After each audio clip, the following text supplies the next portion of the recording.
Wing commander ಒಬ್ಬ ಯುವಕರ ಮೇಲೆ ಹಲ್ಲೆ ಮಾಡಿದ್ದಾನೆ. ಜೊತೆಗೆ ಕನ್ನಡಿಗರ ಮೇಲೆ ಕೆಟ್ಟದಾಗ ಬಿಂಬಿಸುವಂತ ಪ್ರಯತ್ನಗಳು ಕೂಡ ಆಗಿದೆ. ಭಾಷಾ ವಿಚಾರದಲ್ಲಿ ಅದಕ್ಕೆ ಕಾನೂನು ರೀತಿ ಕ್ರಮ ತಗೊಳ್ಳಿ ಅಂತ ಹೇಳಿದ್ದೀನಿ ನಾನು. ಯಾರೇ ಆಗಲಿ, ವಿಂಗ್ ಕಮಾಂಡರ್ ಆಗಲಿ ಯಾರು ಆಗಲಿ, ಕಾನೂನು ರೀತಿ ಕ್ರಮ ತಗೊಳ್ಳಿ ಅಂತ ಹೇಳಿದ್ದೀನಿ. ಇವರು ಕಂಪ್ಲೇಂಟ್ ಕೊಟ್ಟಿದ್ದಾರೆ, ಅವರು ಕಂಪ್ಲೇಂಟ್ ಕೊಟ್ಟಿದ್ದಾರೆ, ಗೊತ್ತಾಯ್ತಾ? ಅದರಿಂದ ಕಾನೂನು ರೀತಿ ಕ್ರಮ ತಗೊಳ್ಳಿ ಅಂತ ಹೇಳಿದ್ದೀನಿ. ಭಾಷಾ ವಿಚಾರದಲ್ಲಿ ನಿರಂತರವಾಗಿ ದಬ್ಬಾಳಿಕೆ ನಡೀತಾ ಇದೆ ಅಂತ. ನೋಡಪ್ಪ, ಭಾಷೆ ಹಿಂದಿ ಏರಿಕೆಗೆ ನಾವು ಬಿಡಲ್ಲ. ಹಿಂದಿ ಭಾಷೆನ ಕೇಂದ್ರ ಸರ್ಕಾರ ಮಾಡಿದ್ರೆ ನಾವು ಅದಕ್ಕೆ ವಿರೋಧ ಮಾಡ್ತೀವಿ, ಒಪ್ಪಲ್ಲ ಅಂತ ಹೇಳಿದ್ದೀವಿ. That is our stand, state government stand. ಅಲ್ಲ, ದ್ವಿಭಾಷಾ ನೀತಿ ತಂದಿದ್ದೀವಲ್ಲ ಈಗಾಗಲೇ, ತರ್ತೀರ ಅಂತಲ್ಲ, ಈಗಾಗಲೇ ದ್ವಿಭಾಷಾ ನೀತಿ ಇದೆ.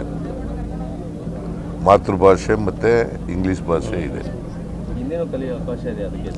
ಕೇವಲ ಇಂಗ್ಲೀಷ್ ಮತ್ತು ಕನ್ನಡ ಮಾತ್ರ ಯಾವುದು? ಹಿಂದಿನೂ ಅವಕಾಶ ಇದೆಯಲ್ಲ ಅಂತ.